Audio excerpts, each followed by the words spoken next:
نحمده ونصلي على رسوله الكريم اما بعد فقد قال الله تبارك وتعالى كما ورد في سورة البقرة اعوذ بالله من الشيطان الرجيم بسم الله الرحمن الرحيم ولا تأكلوا أموالكم بينكم بالباطل وتدلوا بها إلى الحكام لتأكلوا فريقا من أموال الناس بالإثم وأنتم تعلمون صدق الله العظيم. وعن أبي هريرة رضي الله تعالى عنه قال قال رسول الله صلى الله عليه وسلم إن الله طيب لا يقبل إلا طيبا وإن الله أمر المؤمنين بما أمر به المرسلين فقال يا أيها الرسل كلوا من الطيبات واعملوا صالحا وقال يا أيها الذين آمنوا كلوا من طيبات ما رزقناكم ثم ذكر الرجل يطيل السفر أشعث أغبر يمد يديه إلى السماء يا رب يا رب ومطعمه حرام ومشربه حرام وملبسه حرام وغذي بالحرام فأنى يستجاب لذلك رواہ الامام مسلم رحمہ اللہ. رب اشرح لي صدری ویسر لي امری واحلل عقدۃ من لسانی یفقہوا قولی. اللہم ربنا الہمنا رشدنا واعذنا من شرور انفسنا. اللہم ارنا الحق حقا وارزقنا اتباعہ وارنا الباطل باطلا وارزقنا اجتنابہ. اللہم اجعلنا من عبادک المتقین. اللہم اجعلنا من عبادک المخلصین. آمین یا رب العالمین.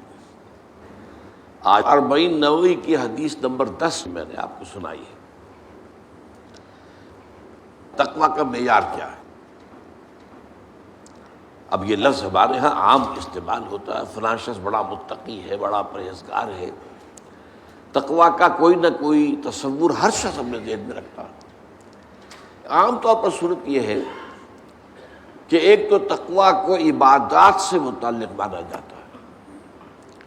نماز کتنی پابندی سے پڑھتا ہے، کیسے خشوع و خضوع سے پڑھتا ہے، اور روزہ جو ہے وہ کس طرح اہتمام سے رکھتا ہے، اللہ کی راہ میں کتنا کچھ خرچ کرتا ہے زکوٰۃ کے علاوہ، حج کتنے کرتا ہے، عمرے کتنے کرتا ہے. اب یہ تمام چیزیں گویا کہ ہمارے ہاں تقویٰ کا ایک پیمانہ ہے. یا پھر کچھ ظواہر ہے، لباس ہے، وضاقتہ ہے، لباس جو ہے وہ شریعت کے اصولوں کے مطابق ہو، زیادہ سے زیادہ اتباع رسول کا اس سے اظہار ہو سکے، وضاقتہ اپنی جو ہے شکل و صورت کی زیادہ سے زیادہ رسول کی سنت اور اتباع کے مطابق ہو، وغیرہ وغیرہ. یہ ساری چیزیں تو وہ ہیں جو ہمارے ذہنوں میں موجود ہیں. لیکن یہاں سورہ بقرہ کے 23ویں رکوع کے آخر میں وہ آیت آئی ہے وَلَا تَأْكُلُوا أَمْوَالَكُمْ بَيْنَكُمْ بِالْبَاطِلِ، اور دیکھو تم ایک دوسرے کے مال آپس میں باطل طریقے سے مت کھاؤ. کیا مراد ہے؟ دنیا میں ظاہر بات ہے ہم زندگی گزارتے ہیں، لین دین تو ہوتا ہے نا. آپ گئے، آپ نے کچھ پیسے دیے، کوئی چیز خریدی. اب بیچنے والے نے اگر دھوکہ دیا ہے تو جو پیسے آپ نے اسے دیے وہ اس کے لیے حرام ہو گئے. اگر اس نے اپنی اس شے کا نقص چھپایا ہے تو اس نے اپنے اوپر اس آمدنی کو حرام کر لیا. جیسے کہ حدیث میں آتا ہے کہ ایک منڈی کے اندر گندم کا ڈھیر لگا ہوا ہے. اب کچھ گندم تھی کہ جو سیلی ہو گئی تھی، گیلی تھی، اسے تو اس دکاندار نے نیچے کر دیا، اوپر خشک گندم تاکہ آ کے آدمی دیکھے تو خشک گندم نظر آئے. فرمایا گیا کہ اس نے دھوکہ دیا ہے اور اس کی وجہ سے اس کی ساری کمائی حرام ہو گئی. تو معاملات کا جو سلسلہ ہے اصل میں تقویٰ کا لٹمس ٹیسٹ وہ ہے. ورنہ داڑھیوں کا طول ہو، لمبی داڑھی کتنی لمبی ہے، پانچا کتنا اونچا ہے، نصف ساق تک پہنچا ہوا، آدھی پنڈلی تک پہنچ گیا، اونچا ہوتا ہوتا. یہ تقویٰ کے معیار نہیں ہے.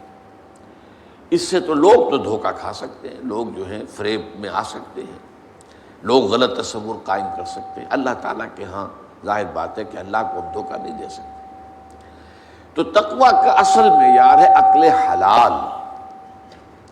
اگر رزق حلال نہیں ہے تو کوئی تقویٰ نہیں، نمازوں کے ڈھیر ہوں، نوافل کے انبار ہوں، کوئی تقویٰ نہیں۔ اگر جو کچھ کھا رہے ہو وہ حلال نہیں، اصلاً حلال ہو اور حلال طریقے سے حاصل کیا گیا۔ اب ایک شخص تو سور کھا رہا، سور کا گوشت کھا رہا ہے، آپ سب کہیں گے چھی چھی چھی چھی چھی، حرام کھا رہا ہے، حرام کھا رہا ہے۔ ایک شخص کھا تو رہا ہے بکری کا گوشت، لیکن وہ اس نے خریدا ہے کسی کی جیب کاٹ کر، تو کھا تو رہا ہے اصلاً وہ شے کہ جو جائز سے حلال ہے، حرام کھا رہا ہے، اس لیے کہ وہ اس نے کمایا کس سے ہے؟ اس کمائی سے کمایا ہے جو اس نے چوری کر کے کسی کی جیب کاٹ کر کے حاصل کی۔ تو اس طریقے سے حرام کا سلسلہ بڑھتا چلا جاتا ہے۔ ایک شخص دے رہا ہے پہرا، لیکن کہاں دے رہا ہے؟ ڈاکوؤں کے ڈیرے پر، تو ظاہر بات ہے کہ وہ جو کمائی کر رہا ہے حرام کر رہا ہے۔ ایک شخص پہرے دار بنا کھڑا ہے، گارڈ ہے بینک کے دروازے پر، تو حرام ہے، کام غلط کر رہا ہے۔ اس اعتبار سے ویسے اس مسئلے کو اگر آپ بڑھاتے چلے جائیں گے تو آخری بات جو میں کہا کرتا ہوں ذرا کان کھول کر سن لیجئے، ایک ایسے ماحول میں جس میں دین حق غالب نہ ہو بلکہ باطل کا نظام ہو، سانس لینا بھی حرام ہے، الا یہ کہ یہ سانس لینے سے جو قوت پیدا ہوئی ہے، انرجی، آکسیجن اندر گئی ہے نا، اسی کو تو ہم جلا کر انرجی حاصل کرتے ہیں ہمارے مسل سے، یا یہاں پہ جو غذا کھا کر قوت پیدا ہوئی ہے اگر وہ خرچ ہو رہی ہے اس کا اکثر و بیشتر اس نظام باطل کو ختم کر کے نظام حق کو قائم کرنے کی جد و جہد میں، تو جائز ہے، ورنہ سانس لینا بھی حرام ہے۔ لو سانس بھی آہستہ کہ نازک ہے بہت کام، آفاق کی اس کارگہ شیشہ گری کا۔ بہرحال ذرا میں واپس آتا ہوں کہ ایک صریح حرام شے، صریح طور پر جو حرام شے ہے وہ آپ کو معلوم ہے کہ بیع و شرع میں دھوکہ دینا، فریب کرنا، اپنے مال کے نقص کو چھپانا اور اس کی بنا پر جو ہے غلط آمدنی حاصل کرنا۔ اور اس کی دوسری قسط کیا ہے؟ وَتُدْلُوا بِهَا إِلَى الْحُكَّامِ لِتَأْكُلُوا فَرِيقًا مِّنْ أَمْوَالِ النَّاسِ بِالْإِثْمِ، اور اسی طرح تم اپنے مال کو ذریعہ نہ بناؤ حکام تک پہنچنے کا۔ دلو کہتے ہیں ڈول کو، ڈول جو ہے کنویں میں اتارا جاتا ہے پانی کھینچنے کے لیے، اسی طرح کوئی شخص اپنا مال بطور رشوت پیش کرتا ہے کسی سرکاری افسر کو، کس لیے کرتا ہے؟ تاکہ اس کے ذریعے سے کسی اور کا مال ہڑپ کر سکے، کسی اور کا حق غصب کر سکے، جس کو ہم رشوت کہتے ہیں۔ تو جو رشوت کے لیے اس نے ذریعہ بنایا ہے اپنے مال کو، تدلو بہا الی الحکام، جیسے پانی تک پہنچنے کے لیے ڈول کو تم نے ذریعہ بنایا، اسی طریقے سے کچھ لوگوں کے حق تلفی کرنے کے لیے، کچھ لوگوں کا مال غلط طریقے پر ہڑپ کرنے کے لیے تم نے اپنے مال کو ڈول بنایا حکام تک پہنچنے کا، تاکہ ان کے ذریعے سے ان کے ہاتھ میں جو اختیارات ہیں، ان کے پاس جو اتھارٹی ہے، ان کے پاس جو پاورز ہیں، ان کو وہ اپنے حق میں استعمال کرا سکو۔ اسی کا نام ہے رشوت۔ اور ایک حدیث نبوی میں صاف طور پر آیا ہے، الراشی والمرتشی کلاہما فی النار، رشوت دینے والا اور رشوت کھانے والا دونوں جہنمی ہیں۔ آپ غور کریں گے کہ یہ راشی کا لفظ ہم بولتے ہیں رشوت خور کو، جو رشوت لیتا ہے۔ عربی میں اور قرآن مجید کی اصطلاح میں راشی وہ ہے جو رشوت دیتا ہے، رشوت کھلاتا ہے۔ اور یہ بات ذرا اگر آپ گہرائی میں تجزیہ کریں گے تو معلوم ہوگا کہ رشوت کی اصل بنیاد رشوت دینا ہے۔ لوگ جو ہیں وہ غلط کام کرانے کے لیے مٹھیاں گرم کرتے ہیں۔ اب جب وہ مٹھی گرم ہونے کی عادت ہو گئی تو جب تک گرم نہ ہوگی کام نہیں ہوگا، لیکن انالیسس جب ہوگا تو وہ یہ ہے کہ اصل میں کیوں ہوتا ہے کہ در حقیقت عام لوگ جو ہیں وہ حکام کو رشوت خوری کی عادت ڈالتے ہیں اپنے غلط کام کرانے کے لیے، کسی کی حق تلفی کے لیے، کسی کا حق مارنے کے لیے، کسی کا حق جو ہے ہڑپ کرنے کے لیے، وہ در حقیقت اس مال کو ذریعہ بنا رہے ہیں حکام رسی کا، حکام تک پہنچنے کا، تاکہ اس کے ذریعے سے ان کے اختیارات کے ناجائز استعمال سے وہ کچھ نامدنی حاصل کر سکیں یا کچھ مفادات حاصل کر سکیں، یا جو سرکاری محصولات ہیں اس میں کمی کرا سکیں، انکم ٹیکس کی چوری کر سکیں، فلاں ٹیکس کی چوری کر سکیں، اور اس کے لیے رشوت دینا جو ہے در حقیقت، اور عام طور پر دیکھا گیا ہوگا، آپ نے بھی تجربہ ہوگا کہ جب نوجوان افسر عام طور پر جا کر کسی جگہ چارج لیتے ہیں نئے نئے، تو ان میں کچھ اصول ہوتے ہیں، کچھ پڑھ کے آئے ہوتے ہیں تازہ تازہ، دیانتداری بھی کوئی شے ہے، اور قوم کے ساتھ خلوص اور اخلاص بھی کوئی شے ہے، لیکن یہ کہ پھر وہاں اس مشین میں پڑھ کر، اس نظام میں پڑھ کر، ایک طرف تو جو خوراک قسم کے بیٹھے ہوتے ہیں وہاں پرانے اہلکار، وہ پٹی پڑھاتے ہیں، میاں کہاں تم کس غلط فہمی میں مبتلا ہو گئے ہو، یہاں تو ترقی کے راستے جو ہیں یہ بند ہو جائیں گے تم پر، تم آگے بڑھ نہیں سکو گے، تمہیں اپنے سے اوپر والے حکام کو جو ہے وہ جب تک راضی نہیں رکھو گے تو کیسے تمہاری جو ہے ترقیاں ہوں گی۔ اور دوسرا یہ کہ وہاں کے لوگ جو غلط کار ہیں، حرام خور ہیں، وہ خود آ کر انہیں ایسے ایسے طریقے استعمال کرتے ہیں کہ جس سے ان کو جو ہے چسکا پڑ جاتا ہے۔ تو بات اصل میں کہنے کی یہ تھی کہ سورہ بقرہ کے 23ویں رکوع میں صوم، اس کا مقصد تقویٰ، لیکن تقویٰ کا معیار کیا ہے اس کو آخری آیت میں بیان کر دیا گیا، اگرچہ بظاہر اس آیت کا کوئی تعلق صوم یا رمضان سے نہیں ہے۔ وَلَا تَأْكُلُوا أَمْوَالَكُمْ بَيْنَكُمْ بِالْبَاطِلِ وَتُدْلُوا بِهَا إِلَى الْحُكَّامِ لِتَأْكُلُوا فَرِيقًا مِّنْ أَمْوَالِ النَّاسِ بِالْإِثْمِ وَأَنْتُمْ تَعْلَمُونَ، اگر تم جان بوجھ کر یہ کرو گے تو ظاہر بات ہے کہ اللہ کے عذاب کے مستحق ہو جاؤ گے۔ ہاں کبھی غلط فہمی ہو سکتی ہے، جیسے میں نے کہا کوئی شخص غلط فہمی میں سور کا گوشت کھا رہا ہے، اس کو پتہ نہیں کہ یہ سور کا گوشت ہے، بلکہ اس سے تو کسی نے یہ دھوکہ دیا کہ نہیں بکری کا گوشت ہے، اور وہ کھا رہا ہے، یا وہ مجرم تو نہیں ہوگا، وہ اصل میں سور نہیں کھا رہا ہے۔ تو غلط فہمی میں اور لا علمی میں اگر کوئی حرکت ہو جائے تو وہ بالکل اللہ تعالیٰ کے ہاں جو ہے کنڈون ہو جائے گی، معاف ہو جائے گی، لیکن انتم تعلمون، جانتے بوجھتے اگر یہ کام کرو گے تو پھر ظاہر بات ہے کہ پھر اللہ تعالیٰ کی طرف سے یوں جان لو کہ تقویٰ کی نفی ہو گئی تمہاری۔ اب آئیے اس حدیث کی طرف، یہ حدیث نمبر 10 ہے 40 نووی کے۔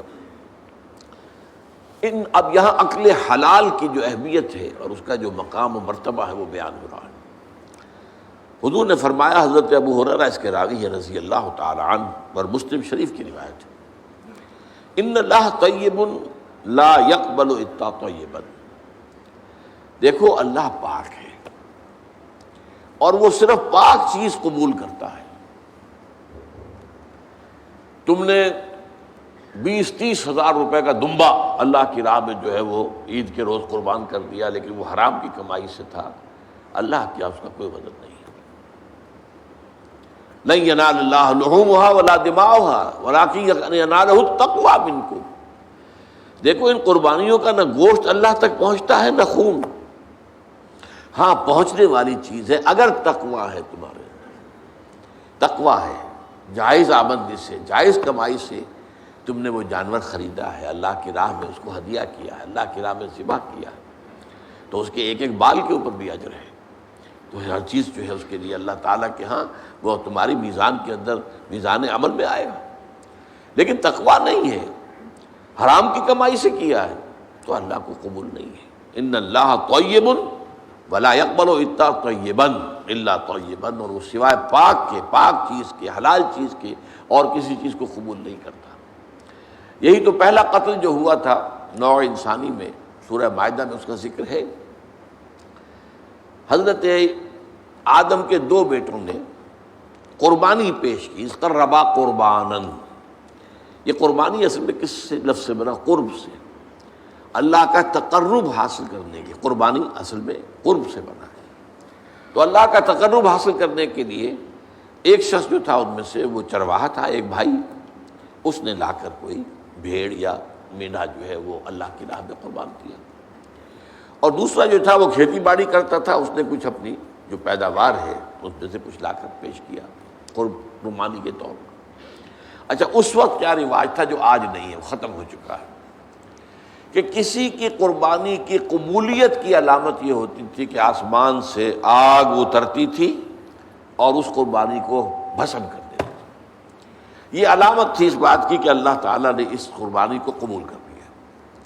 تو ایک کی قربانی جو ہے، حابیل کی قربانی اللہ نے قبول کر لی، قابیل کی نہیں کی۔ اب قابیل کو شدید غصہ، طیش میں آ کر اس نے میں تمہیں قتل کر دوں گا۔ اب بھائی پر غصہ اتار رہا ہے۔ بھائی نے کہا بھائی جان، اللہ تعالیٰ جو ہے قربانی قبول نہیں کرتا مگر متقیوں سے۔ آپ اپنے گریبان میں جھانکے، آپ کی قربانی اللہ نے کیوں ریجیکٹ کی؟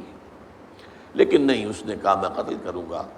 تو یہ حابیل کا مشہور واقعہ، کیونکہ اگر آپ ہاتھ اٹھائیں گے مجھ پر مجھے قتل کرنے کے لیے، میں اپنا ہاتھ نہیں اٹھاؤں گا کہ آپ کو قتل کروں، بلکہ میں تو یہ چاہوں گا کہ آپ مجھے اگر بغیر کسی جواز کے، بلا جواز اگر مجھے قتل کریں گے تو گویا کہ اپنے گناہوں کا بوجھ تو آپ کو اٹھانا ہی ہے، میرے گناہوں کا بوجھ بھی آپ اٹھا لیں گے، تو I stand to lose nothing, میرا تو کوئی نقصان نہیں ہے اس میں۔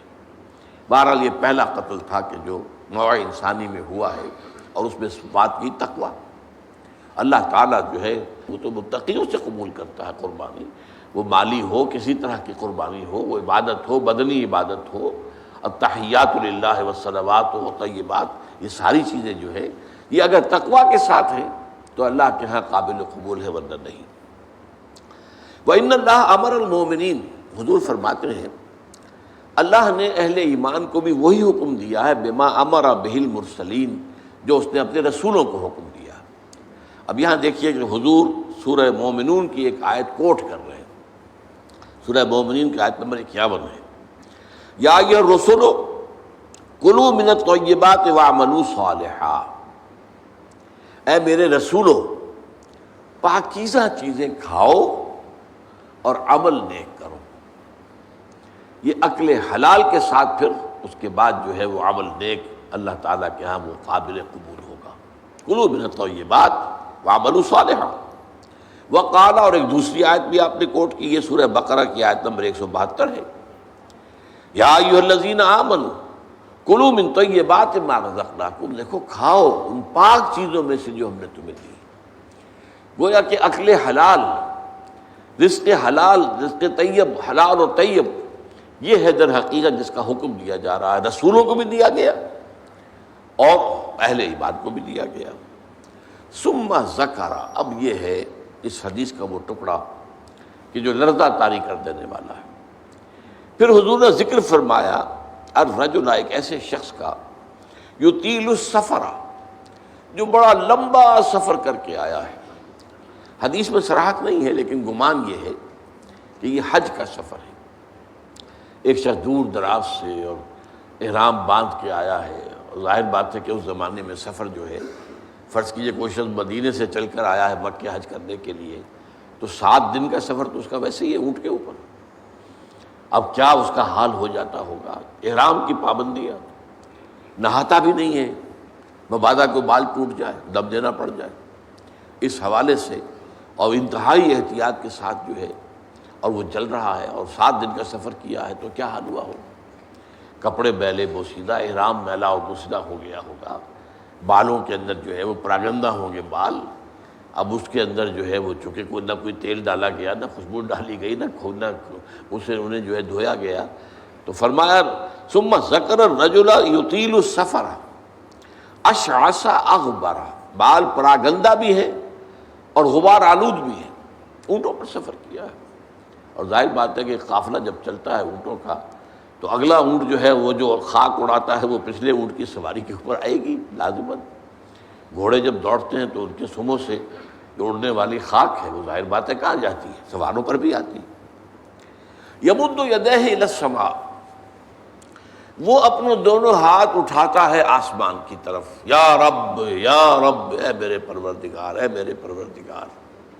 اب اس میں میرے سامنے جو نقشہ آتا ہے وہ تو جبل رحمت۔ اب وہاں پہنچنے کے لیے لوگ بڑی محنتیں کرتے ہیں، یہ کہ وہ چھوٹی سی پہاڑی ہے اس پر جانے کے لیے، اور وہ کہیں سب سے اونچی چوٹی پر پہنچ کر کوئی شخص ہاتھ اٹھا کر کھڑا ہے، یمد یدیہ الی السماء یا رب یا رب، یا فرض کیجئے کہ وہ بیت الحرام میں ہے، مسجد حرام میں ہے، خاص خانہ کعبہ کے سامنے پکار رہا ہے اللہ، وَمَطْعَمُهُ حَرَامٌ، حال یہ ہے کہ جو اس کا کھایا ہوا ہے پیٹ میں وہ حرام ہے۔ وَمَشْرَبُهُ حَرَامٌ، اور جو اس کا پیا ہوا ہے وہ بھی حرام ہے۔ وَمَلْبَسُهُ حَرَامٌ، اور جو اس کا لباس ہے، احرام، بہت قیمتی تولیوں کا وہ جو احرام ہے وہ بھی حرام کی کمائی سے آیا۔ وَغُذِيَ بِالْحَرَامِ، یہ سب سے آخری ٹکڑا سب سے اہم ہے۔ حرام کے ذریعے ہی غذا پائی ہے اس نے، اس کا تن و توش جو بنا ہوا ہے وہ حرام کی غذا سے بنا ہوا ہے۔ فَأَنَّىٰ يُسْتَجَابُ لِذَٰلِكَ، تو اس شخص کی دعا کیسے قبول ہو؟ قبولیت دعا کے اندر سب سے بڑی رکاوٹ اکل حرام۔ آپ دعا کرتے رہے اللہ سنے گا ہی نہیں۔ اَنَّىٰ يُسْتَجَابُ لِذَٰلِكَ، کہاں سے، کیسے، قبول کیسے ہو؟ وہ تو تم خود اپنی اس دعا کے راستے میں سب سے بڑی رکاوٹ ہو۔ تم اپنی آمدنی کا جائزہ لو، غور کرو، اس میں کمائی کے اندر کوئی حرام تو شامل نہیں ہے، کوئی ناجائز طریقہ تو شامل نہیں ہے، کوئی براہ راست سود کا عنصر تو نہیں ہے۔ بالواسطہ سود جو ہے وہ تو نہ میں بچا ہوا ہوں نہ آپ بچے ہوئے ہیں۔ پورا ہمارا معاشی نظام جو ہے وہ سود پر مبنی ہے۔ ایک گندم کا دانہ بھی ہم کھاتے ہیں تو اس میں سود ہے۔ اس کے لیے بیج خریدا گیا سودی قرضے پر، اس کے لیے فرٹیلائزرز خریدے گئے سودی قرضے پر، اس کے لیے پیسٹی سائڈز خریدے گئے سودی قرضے پر، ٹریکٹر خریدا گیا سودی قرضے پر۔ تو ایک ایک دانے میں سود ہے۔ وہ سود تو میرے اندر جا ہی رہا ہے، اس کے بغیر تو چارہ نہیں ہے۔ یا ہوا میں، جیسے کہ حضور نے فرمایا صلی اللہ علیہ وسلم کہ ایک زمانہ آئے گا کہ چاہے کوئی شخص سود کھائے گا نہیں، لیکن سود کا غبار یا دھواں، غبار یا دخان کا لفظ ہے دھواں، اس کے اندر ضرور جائے گا۔ فرض کیجئے کہ فضا کے اندر ڈسٹ سسپینشن ہو گئی ہے، گردہ ہے۔ اب ظاہر بات ہے سانس تو آپ کو لینا ہے، سانس تو لینا چھوڑ نہیں سکتے، آپ مر جائیں گے، کیسے ہوگا؟ سانس کے ساتھ غبار لازم بن جائے گا، اندر پھیپھڑوں میں جائے گا، کوئی آپ کو روکنے کا کوئی ذریعہ آپ کے پاس نہیں ہے۔ یا کہیں جو ہے جو دھواں بھر گیا ہے، فرض کی جیسے آگ لگتی ہے بڑی اونچے ہوٹلوں کے اندر، 14ویں منزل کے اوپر جو ہے آگ لگی ہے، کمروں کے اندر دھواں بھر گیا، کہاں جائے لوگ؟ 14ویں منزل سے چھلانگ لگائیں تو ویسے ختم، ہڈیاں جو ہے اس کا چورا ہو جائے گا۔ بہرحال جو بھی شکل جو بیتتی ہے، تو سانس تو لینے پر مجبور ہے، جب تک بھی سانس آئے تو دھواں اندر جائے گا۔ یہ دور وہ ہے کہ جس کی فضا میں سود موجود ہے، اور وہ فضا کے اندر جو سود ہے وہ ہم سانس لے رہے ہیں تو ہمارے اندر جا رہا ہے۔ اس پہلو سے بالواسطہ انڈائریکٹ سود سے تو آج کوئی بھی بچا ہوا نہیں۔ البتہ ڈائریکٹ سود جو ہے وہ تو ظاہر بات ہے کہ آپ کی مرضی سے ہے۔ آپ نے سودی قرضہ لیا ہے اپنا کاروبار بڑھانے کے لیے، بھائی جتنی پونجی تمہارے پاس ہے اس سے کاروبار کرو۔ اگر بہت تھوڑی پونجی ہے تو سر پر اٹھاؤ کوئی ٹوکری پھل کی اور بیچو۔ اگر اس سے زیادہ ہو جائے تو چلو کوئی ریڑھی لے لو، اس سے زیادہ ہو جائے کھوکا بنا لو، اس سے زیادہ ہو جائے دکان بنا لو، اس سے زیادہ ہو جائے ایکسپورٹ امپورٹ کرو، لیکن رہو اپنی چادر کے اندر جو تمہاری اپنی پونجی ہے۔ بینک سے قرض لے کر اپنا کاروبار پھیلانا یہ تو تمہارا اپنا انٹینشنل، تمہارے اپنے چوائس کا فیل ہے، اس پر تم پکڑے جاؤ۔ مکان ہے، بڑی عالیشان کوٹھی بنانی ہے، عالیشان محل بنانا ہے، قرض لیا۔ بھائی زندگی گزارنے کے لیے چھت میسر ہو سر کے اوپر، گزارا کے قابل جو ہے سکونت آپ کے پاس ہو تو بہت ہے۔ ہمیشہ تو نہیں رہنا تمہیں یہاں، ایک وقت آئے گا کہ چاہے وہ محل ہو، چاہے وہ ڈیفنس کا جو بنگلہ ہو، کئی کروڑ کا جو ہے، نکلنا تو پڑے گا، وہاں سے جانا تو پڑے گا قبر کے اندر۔ لہذا یہ اگر بینک کے سود سے آپ نے یہ کام کیا، یا جیسے کہ کہہ دیتے ہیں کہ ایک شخص کو گریچوٹی ملی ہے، وہ ریٹائرمنٹ کے بعد یہ ہوا ہے وہ ہوا ہے، اب اگر وہ کسی اور کو دیتا ہے کاروبار کے لیے تو لوگ کھا جاتے ہیں، اپنے گھر میں رکھتا ہے تو ختم ہو جائے گا، رفتہ رفتہ اس کی قیمت بھی کم ہو جائے گی، وہ کھائے گا تو ختم بھی ہو جائے گا، تو کیا کریں، یہ مجبوری ہے۔ لہذا بینک میں سود کے اوپر رکھ دیا، سود کھا رہے ہیں، ختم نہیں۔ تمہارے پاس ضمانت ہے کہ جب تک تمہارے پاس یہ رقم ختم جو ہے نہیں ہوتی اس سے پہلے پہلے تم مر جاؤ گے یا نہیں ہے؟ کھاؤ اس کو، یا اور کچھ نہیں کر سکتے، بڑا کاروبار نہیں کر سکتے، اپنے مکان کے باہر کی بیٹھک کے اندر کوئی چھوٹی سی دکان لگا کر بیٹھ جاؤ کریانے کی، صبح سے شام تک گزارے کے مطابق مل جائے گا، محنت کرو، ریٹائرمنٹ کے بعد بھی یہ کام تو کر سکتے، اور نہیں تو چیو جو کچھ بھی ہے تمہارے پاس جمع پونجی اسے کھاؤ، اس کے بعد اللہ پر توکل رکھو، رزق جو ہے اللہ کے ذمے ہے، کیا پتہ اس پیسے کے ختم ہونے سے پہلے ہی تمہاری موت آ جائے اور تمہیں جو ہے اکل حرام جو ہے اس کی طرف نہ جانا پڑے۔ لہذا یہ ساری باتیں جو ہے یہ بہانے ہیں۔ تو اس اعتبار سے سود سے بچنا، براہ راست سود کی کوئی شکل کسی حالت میں جائز نہیں۔ وہ آپ لاکھ مجبوری کا کیا کریں، بیوہ ہے، بیوہ کے پاس پیسے ہیں، وہ کیا کرے، کہاں لگا دے، کس کو دے دے، وہ سب کھا جائیں گے، یہ کریں گے وہ کریں گے، قطعاً کوئی عذر نہیں حرام کے لیے۔ ہاں آدمی کی جان پر بن گئی ہو، مر رہا ہو یا مر رہی ہو کوئی عورت، اور سوائے کسی حرام شے کے کھانے کے اور کچھ نہ ہو، تو اس حد تک صرف جان بچانے کے لیے حرام کھانے کی اجازت ہے۔ فمن اضطر غیر باغ ولا عاد، دو شرطوں کے ساتھ، اضطرار کی کیفیت ہو، انتہائی جو ہے مجبوری کا عالم ہو، غیر باغ ولا عاد، اس کی طرف خود کوئی دل میں تمنا نہ ہو، عارضی نہ ہو، یہ نہ ہو کہ خواہش بھی ہو حرام کھانے کی، اور یہ کہ جو کم سے کم مقدار ضروری ہے جان بچانے کی اس سے آگے بڑھے بھی نہیں، یہ دو شرطیں پوری کی ہوں تو حرام کھا کی اجازت ہے، اللہ تعالیٰ معاف فرما دے گا۔ لیکن عام حالت میں آپ اپنے کاروبار میں، اپنے پیشے میں، اپنے معاش میں اگر حرام کا کوئی عنصر مستقل طور پر اس کو قائم کر لیتے تو پھر ہمارے آج کی گفتگو کا حاصل کیا ہے؟ تقویٰ کی نگیشن ہو جائے گی، تقویٰ پھر نہیں ہے۔ پھر جیسا کہ روزے کے ضمن میں بھی وہ احادیث ہے، اب ایک شخص ہے روزے رکھ رہا ہے اور سودی کاروبار کر رہا ہے، تو یہ روزہ ہے؟ حضور نے فرمایا من لم یدع قول الزور والعمل به فلیس للہ حاجۃ ان یدع طعامہ وشرابہ، جس شخص نے جھوٹ بولنا نہیں چھوڑا اور جھوٹ پر عمل کرنا نہیں چھوڑا، اللہ کو کوئی ضرورت نہیں ہے کہ وہ اپنا کھانا پینا چھوڑ دے۔ یہ فاقہ کر رہا ہے، کھانا پینا چھوڑا، یہ روزہ تو نہیں ہے۔ عین روزے کی حالت میں رشوت لے رہے ہیں، عین روزے کی حالت میں جھوٹ بول رہے ہیں، عین روزے کی حالت میں لوگوں کو دھوکہ دے رہے ہیں۔ روزہ یہ روزہ نہیں ہے بھائی، یہ تو فاقہ ہے۔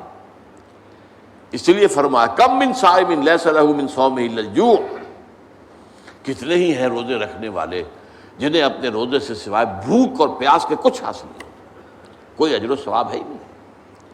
اس لیے کہ یہ تو روزے میں کھانا پینا حلال چیز کا بھی تمہارے اوپر حرام کر دیا گیا دن کے وقت، لیکن جھوٹ بولنا تو مستقلاً حرام ہے، رشوت لینا تو مستقلاً حرام ہے، سودی لین دین تو مستقلاً حرام ہے۔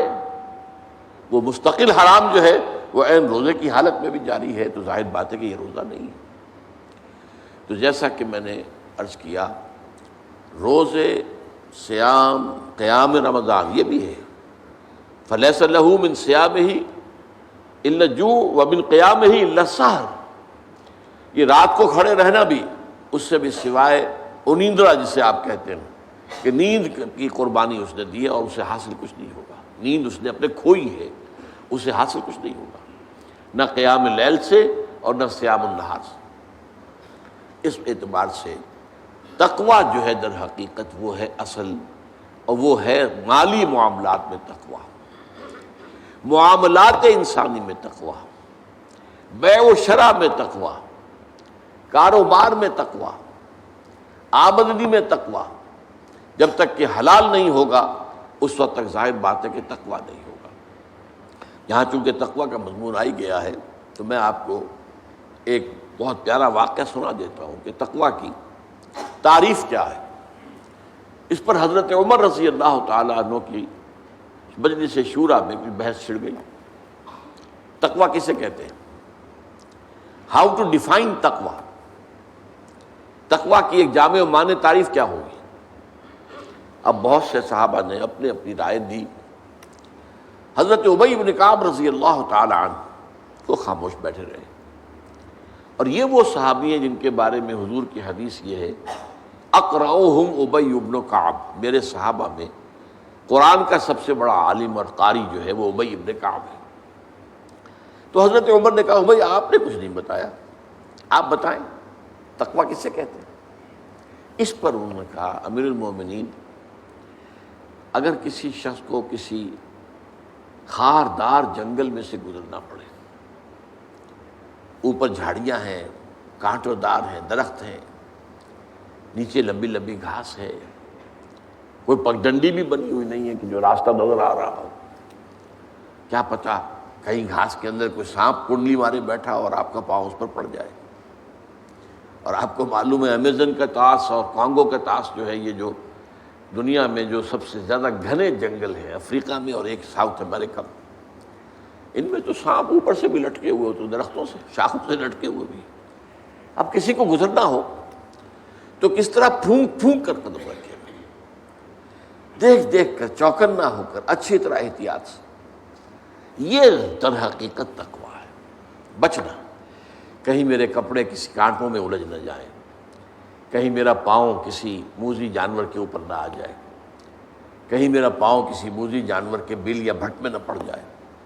اب اس طریقے سے پھونک پھونک کر، جس کو ہم کہتے ہیں محاورے میں پھونک پھونک کر قدم رکھنا اور پوری طرح چوکس اور چوکنے ہو کر راستہ طے کرنا، یہ تقویٰ ہے.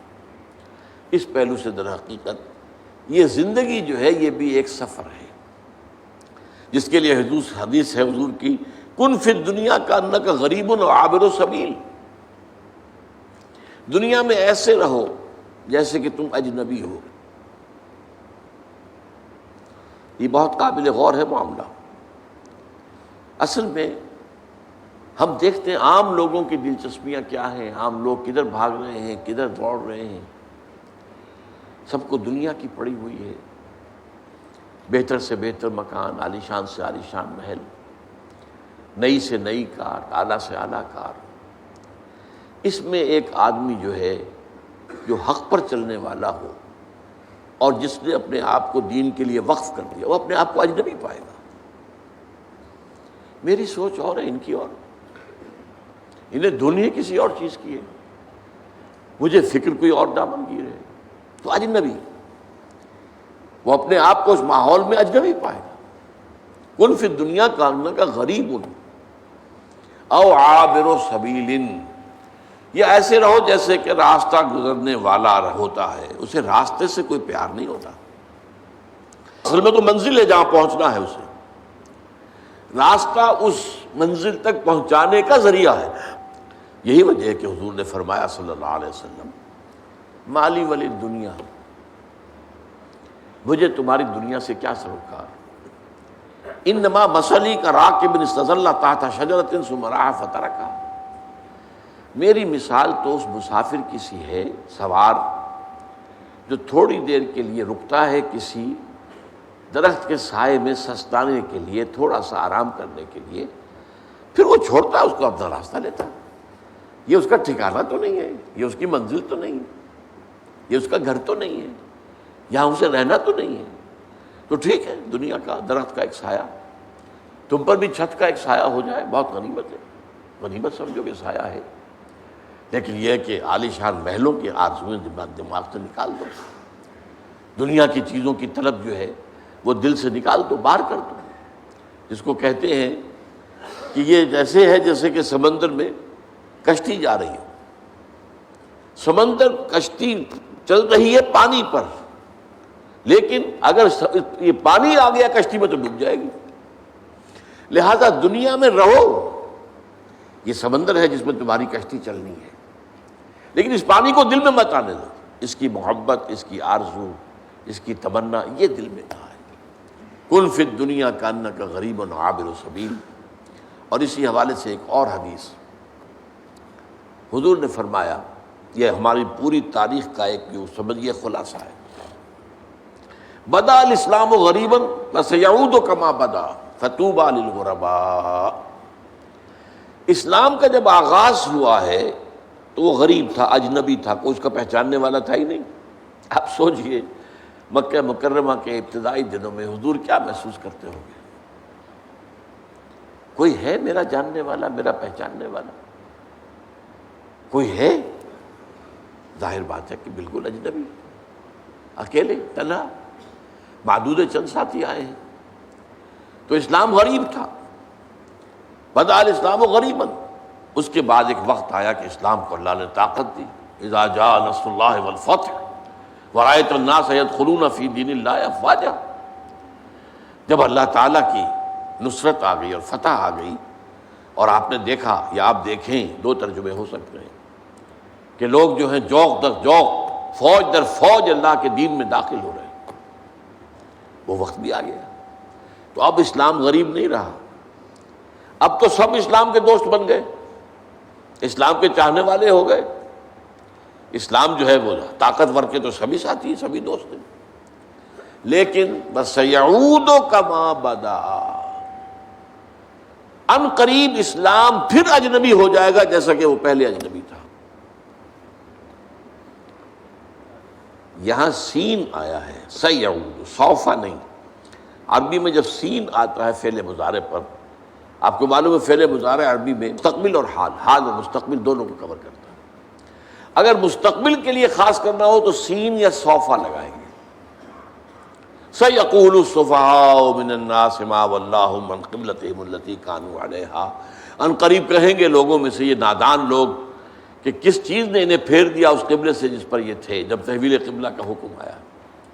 تو سین آتا ہے ان قریب کے لیے، سَيَعُودُ كَمَا بَدَا، ان قریب اسلام پھر غریب ہو جائے گا جیسا کہ پہلے غریب تھا۔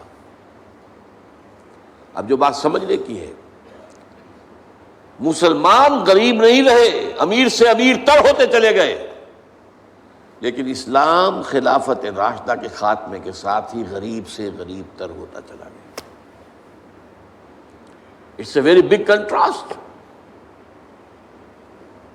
دور بنو امیہ میں، دور بنو عباس میں کتنا عروج ہوا مسلمانوں کو۔ مسلمان ترقی پر ہیں، مسلمان جو ہے ان کی سطوت ہے، ان کی شوکت ہے، شان ہے، ان کا غلبہ ہے، ان کی حکومت ہے۔ اس وقت کی دنیا کی عظیم ترین سلطنت ان کی ہے، سلطنت عباسیہ، بنو عباس۔ لیکن اسلام غریب ہونا شروع ہوا۔ تو وہ جو ایک ریاست اور سیاست کا معاملہ تھا سب سے پہلے وہ ختم ہوا، اس کا اسلام سے تعلق نہیں رہا، بلکہ اب جس کی لاٹھی اس کی بھینس۔ یہ نہیں ہوگا کہ مشاورت سے ہم طے کریں گے کون اہل ترین آدمی ہے، کون سب سے زیادہ متقی ہے، کون سب سے زیادہ اللہ کو جاننے والا اور پہچاننے والا ہے، اسے ہم مقرر کریں۔ نہیں، جس کی لاٹھی اس کی بھینس، جس کے پاس قوت ہے اس کی حکومت ہوگی۔ اب اسلام غریب ہونا شروع ہوا، ہوتے ہوتے ہوتے ہوتے یہاں تک حال آ گیا جب یورپین کولونیلزم آیا ہے، تو وہ جو مسلمان، کم سے کم یہ کہ مسلمان بادشاہتوں کے اندر قاضی تو ہوتے تھے نا، مقدموں کا فیصلہ تو شریعت کے مطابق ہوتا، اب وہ بھی گیا۔ اب میجسٹریٹس آ گئے، اب فوجداری قانون انگریز کا ہے، دیوانی قانون انگریز کا ہے۔ ہاں انہوں نے بڑی رعایت کی تھی، آئلی قوانین میں ہمیں اجازت دے رکھی تھی، نماز روزے کی اجازت دے رکھی تھی، لیکن باقی پورا نظام تو ان کا تھا۔ تو اس طریقے سے ہوتے ہوتے اسلام غریب ہوتا چلا گیا۔ اب فرمایا طوبیٰ للغرباء، تو تہنیت ہو، مبارکباد ہو غریبوں کو، اجنبیوں کو۔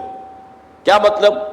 جب اسلام اپنے اجنبیت کے دور میں چلا جائے تب دو راستے ہوں گے، یا تو آپ اسلام کا دامن چھوڑیں اور جو اونچائی کی طرف راستہ جا رہا اسی پر آپ بھی چل پڑے، چلو تم ادھر کو ہوا ہو جدھر کی، معاشرے میں عزت جس چیز سے ملتی ہے وہی حاصل کرو، معاشرے میں مقام جس چیز سے بنتا ہے اسی کے لیے کوشش کرو، اور ایک یہ کہ چھوڑو اس کو، اسلام کے دامن سے چمٹے رہو۔